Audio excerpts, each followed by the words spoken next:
It was another deadly week in the Keys as more and more carcasses of sawfish were pulled from nearshore waters. This as we learn of at least one at-risk sawfish that was rescued and brought into a marine facility as the science continues to try to figure out what's causing this. Local 10's Louis Aguirre has tonight's Don't Trash Our Treasure. It's like we're watching the ocean fall apart right in front of us, rapidly.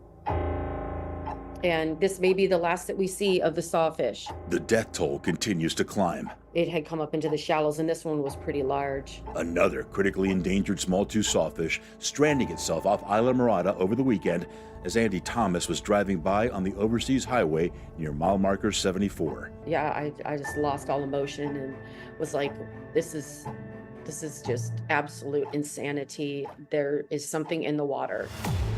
FWC again updating its numbers. 38 now reported dead since January. Just Tuesday, another sawfish washed up on the shores of Fort Zachary Taylor Beach in Key West. This, the sixth to have died this past week alone.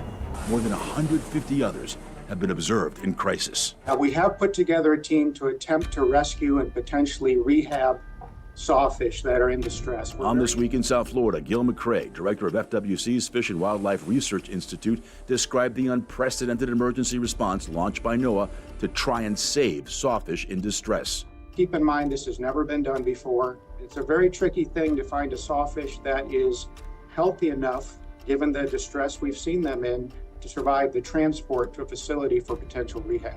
This sawfish that beached itself in Key West last week was not strong enough to save and died. But this one, found in a canal in Cudjoe Key Saturday, was successfully rescued. So the one that was caught yesterday, is that the first one? I believe it is, yes. We reached out to NOAA and Mote Marine Lab to find out what happened to this fish.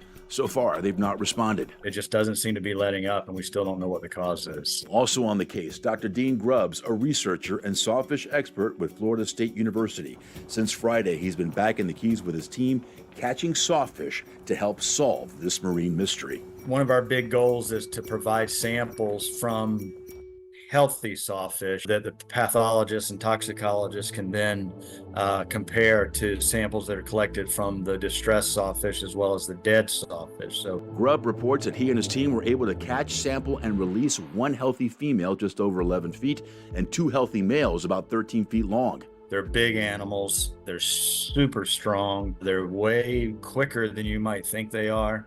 And then they've obviously have this toothed rostrum, this weapon on the end of their head that they can swing with incredible speed. It is dangerous but critical work. You know, we can't fix it until we find out what's causing it, for sure. And then we can backtrack and figure out ways that we can prevent it from happening in the future. More than 70 other marine species have also been documented spinning and swimming erratically from Key West to Palm Beach.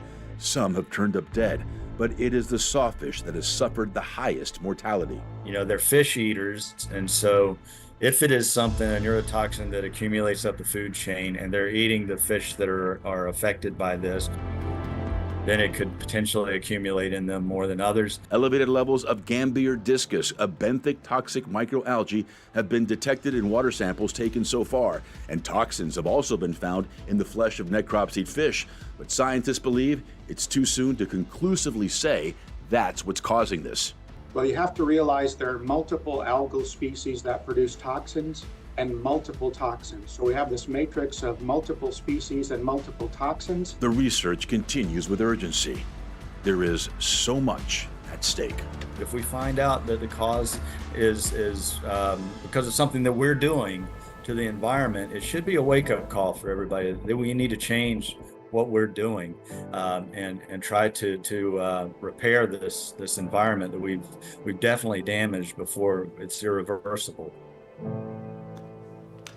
And so as we try to science our way out of this, it's important that you contact FWC immediately if you happen to come across a sawfish in distress.